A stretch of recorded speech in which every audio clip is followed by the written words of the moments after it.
Bonjour à tous, aujourd'hui on vous a réservé une superbe vidéo avec le schéma qui manquait pour les révisions du bac. Il s'agit du schéma fonctionnel de la contraction du muscle en réponse à une stimulation par un motoneurone. C'est pratiquement un sujet de type 1, c'est-à-dire le texte argumenté, que vous allez pouvoir réviser avec nous et surtout grâce à Héloïse qui a repris ses feutres alors qu'elle est censée être en vacances. Bonjour à tous, c'est vrai, mais vous le savez, c'est toujours pour moi une joie de construire les schémas qui m'ont été d'une grande aide et encore plus celui-ci qui est vraiment utile pour assimiler les notions nouvelles. Alors c'est parti! En premier lieu, je schématise l'extrémité du motoneurone ou neurone moteur avec un bouton synaptique qui contient des vésicules qui contiennent elles-mêmes des neurotransmetteurs.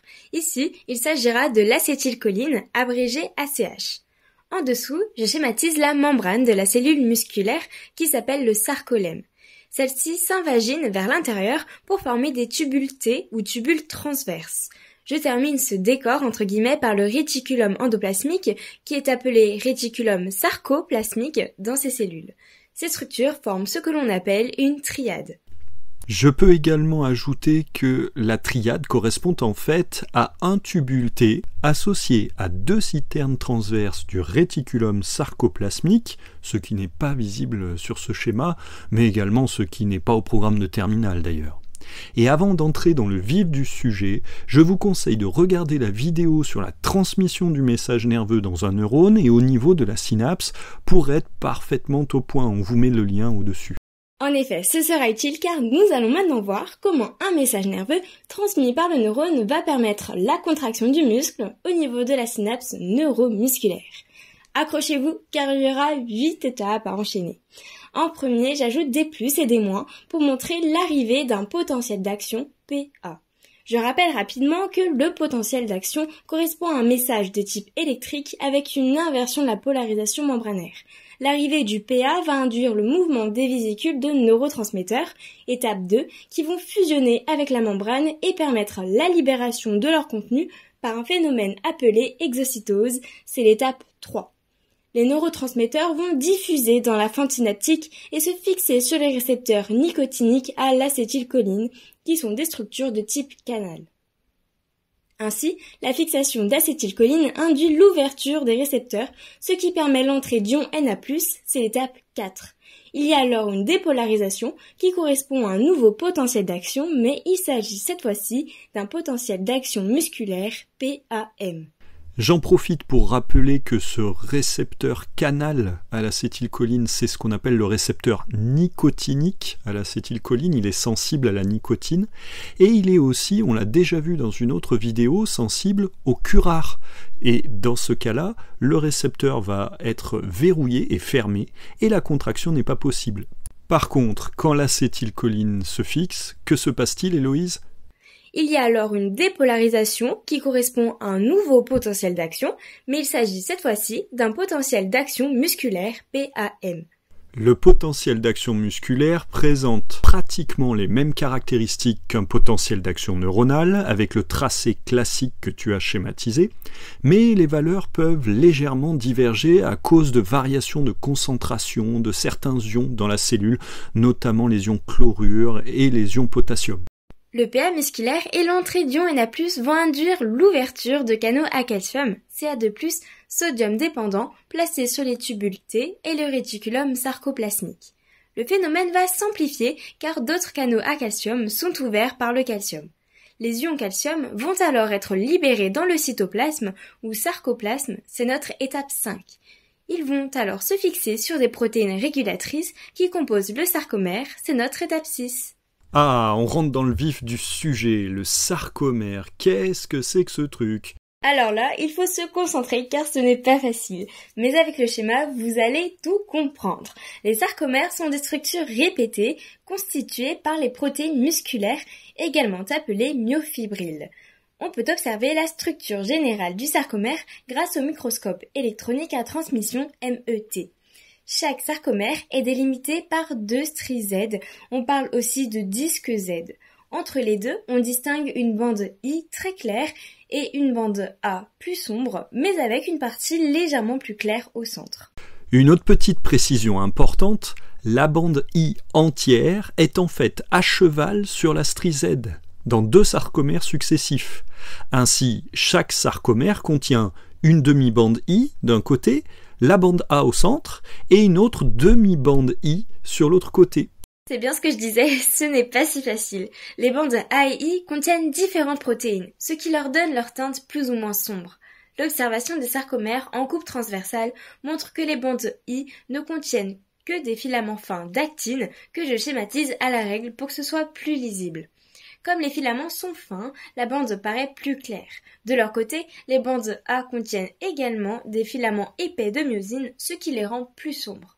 La myosine est une protéine composée d'une tête globulaire qui peut s'attacher à l'actine et d'une queue qui lui permet de s'attacher à d'autres myosines. La partie centrale de la bande A ne contient pas d'actine et seulement les queues de myosine, ce qui explique qu'elle soit légèrement plus claire. Comprendre la structure générale du sarcomère est particulièrement important pour tous ceux qui envisagent de faire médecine, car vous vous doutez que de nombreux autres éléments seront ajoutés à cette version simplifiée pour le lycée. Par exemple, la partie claire de la bande A s'appelle la bande H, et la strie centrale s'appelle la strie M. On peut également ajouter que les protéines régulatrices dont on a parlé précédemment sont notamment la troponine, sur laquelle se fixe le calcium, mais aussi la tropomyosine. Ce sont des protéines qui empêchent habituellement l'interaction entre l'actine et la myosine. Oula, c'était pourtant déjà assez compliqué, car nous n'avons pas encore vu comment le sarcomère se comporte quand il y a contraction. C'est l'étape 7 du schéma. Là encore, l'observation en MET permet de voir que lors de la contraction, les stries Z se rapprochent. De plus, la bande I se raccourcit, mais la bande A reste de la même taille. Ceci suggère que l'actine glisse vers l'intérieur pour rapprocher les 2 stries Z et ainsi raccourcir le sarcomère lors de la contraction. En général, le sarcomère passe d'une taille de 2,5 à 2 micromètres ou microns, soit une réduction de 0,5 microns. Or, dans un muscle, on compte près de 20 000 sarcomères à la suite, soit une réduction de longueur de 1 cm pour l'ensemble. J'aime beaucoup ton calcul, car c'est un argument qui soutient parfaitement l'idée du raccourcissement du sarcomère et donc de l'ensemble du muscle lors de la contraction. Et tu as également pensé à ajouter des doubles flèches pour montrer ce raccourcissement, donc c'est impeccable. Et cette partie du schéma se termine enfin par l'étape 8, dans laquelle le calcium est recapturé lors du relâchement complet du muscle et surtout lors de l'arrêt de la stimulation par des potentiels d'action musculaire. On a déjà bien avancé, mais il nous faut maintenant expliquer quel est le moteur de ce déplacement. Est-ce que c'est l'actine ou la myosine qui se déplace au sein du sarcomère ? Eh bien, on va voir que le raccourcissement des sarcomères est permis par l'action de la myosine. Pour le déterminer, il faut étudier la structure des 2 protéines après leur cristallisation puis analyse au rayon X. On peut alors visualiser leur forme 3D sur un logiciel comme LibMol. L'actine est une protéine globulaire, actine G, qui polymérise pour former de grands filaments d'actine, F. Une fois polymérisée, l'actine présente peu d'activité. Par contre, la myosine présente une tête contenant un site de fixation à l'actine et un site catalytique pour l'ATP. La myosine et l'actine vont donc interagir entre elles et la myosine aura un rôle de moteur moléculaire selon un cycle que je vais résumer à 4 phases. De plus, ces 4 phases n'ont lieu qu'en présence de calcium qui va déplacer les protéines régulatrices, la troponine dont on parlait tout à l'heure, et ainsi démasquer le site d'interaction entre l'actine et la myosine. Dans la phase 1, la myosine fixe l'ATP, ce qui lui permet de se détacher de l'actine, induisant alors un relâchement. Et c'est quelque chose qui est à souligner et qui peut paraître contre-intuitif. En effet, l'apport d'énergie permet de relâcher le muscle, et ça ne paraît pas évident. Pourtant, on peut l'argumenter facilement par le phénomène de rigidité cadavérique. Dans les heures qui suivent un décès, l'ensemble des muscles du corps est contracté alors qu'il n'y a plus d'ATP produit par le métabolisme. Donc, sans ATP, le muscle est contracté. C'est aussi ce qui arrive pendant une crampe où l'apport en nutriments est insuffisant et donc avec une faiblesse de production d'ATP, voire même pas d'ATP. Oui, l'ATP sert plutôt à réarmer la myosine, comme avec un pistolet qu'on recharge.